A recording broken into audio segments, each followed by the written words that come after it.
Here is the cold, clean truth. If you are doing no contact to make them miss you, you have not let go. You are still speaking, only in a quieter language. You can delete the chat, block the number, disappear completely. You can remove every visible bridge. But if your mind still reaches for them like oxygen, that is not peace. That is withdrawal wearing a suit. That is longing pretending to be discipline. That is dependence disguised as dignity. Silence is not freedom if you are still waiting to be seen. And that is where many people deceive themselves. They confuse distance with detachment. They confuse absence with sovereignty. They think because the mouth is closed, the bond is broken. But the real bond was never only behavioral. It was internal. A trained reaction. A private dependency. A loop. So the real question is not, have you stopped contacting them? The real question is, have they stopped controlling your inner climate? Because if their imagined return, their silence, or their attention can still rewrite your mood, your worth, and your direction, then the connection may be dead in the world, but it is still alive inside your nervous system. And what lives inside you always costs more than what lives outside you. Look at the waiting room you have built. You say you stopped, but your body did not. A notification falls and your pulse shifts.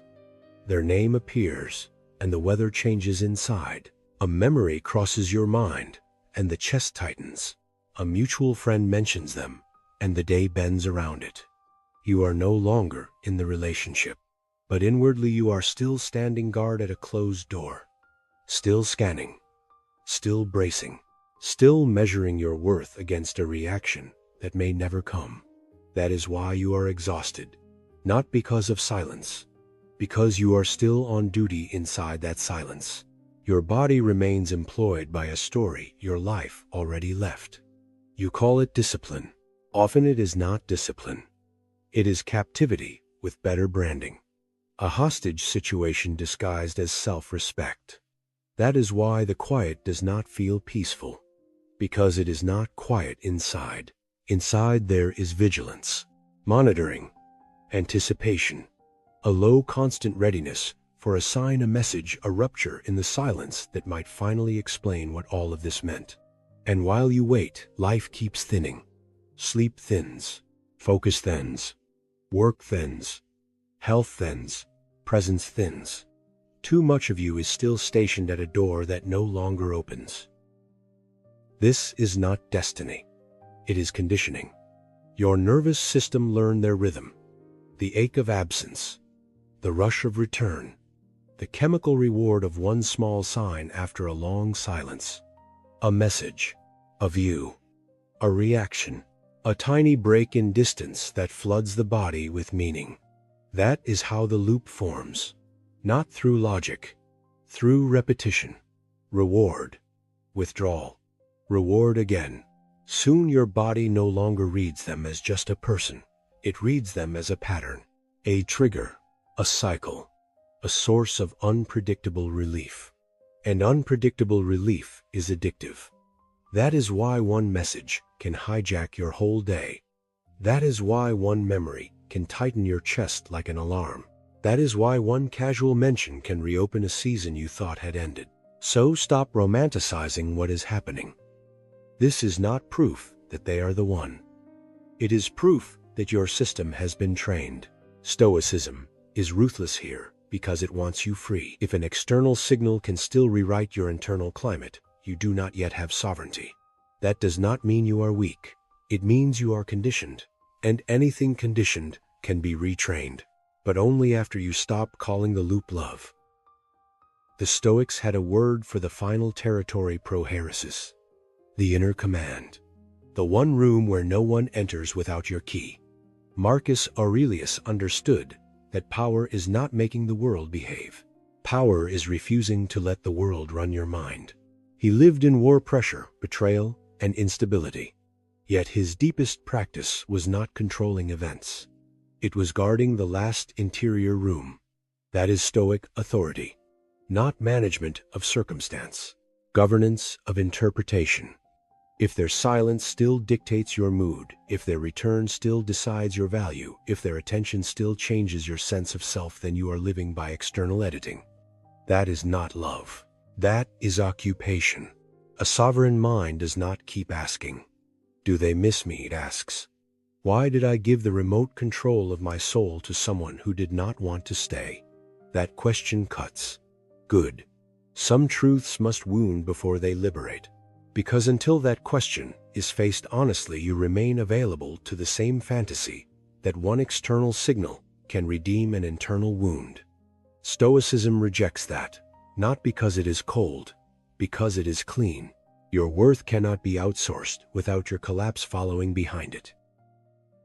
There is a brutal difference between a tactic and a standard. A tactic says, "I hope they see what they lost. I hope my silence gets interpreted correctly. I hope my absence finally teaches them my value." That is still negotiation. It still needs an audience. It still depends on their reaction to complete the meaning. A tactic performs. A tactic waits.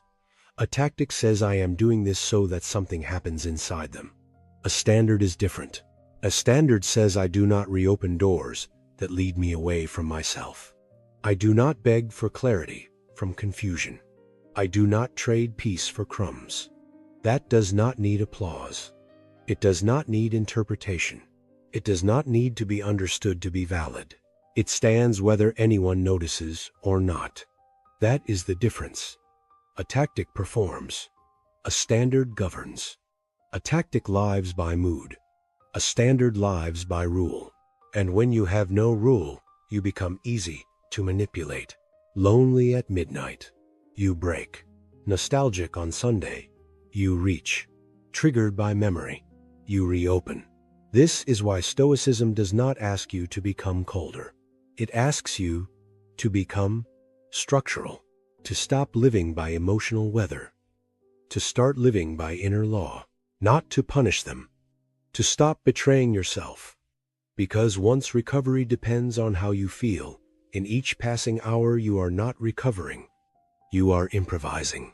And improvisation is where old attachments find the unlocked door.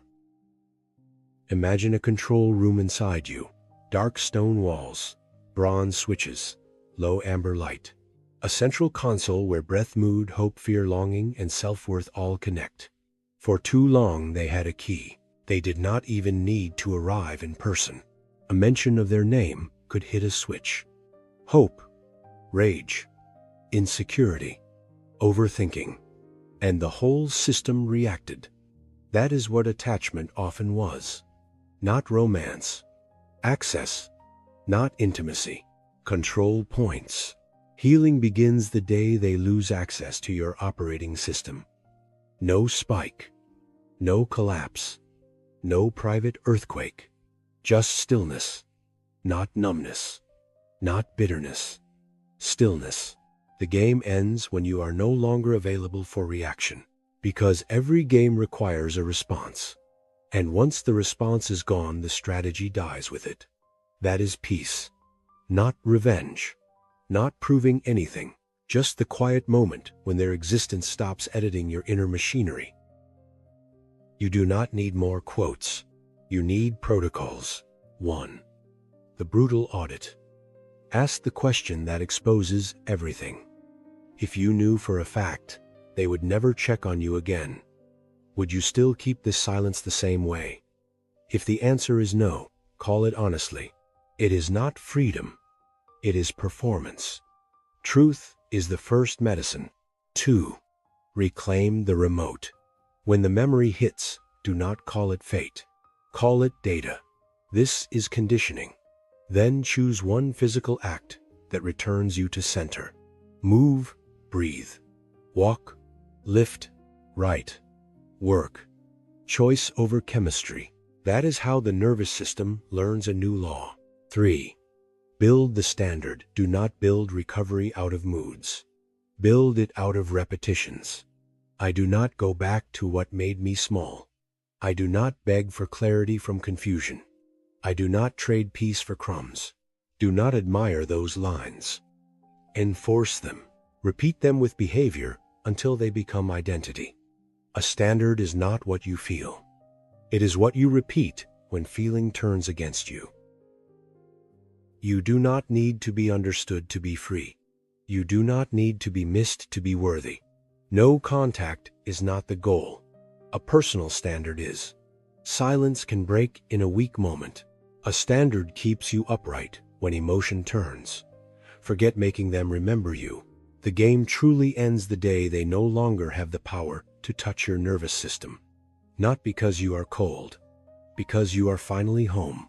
And when you are home in yourself, you stop needing their absence to mean anything at all.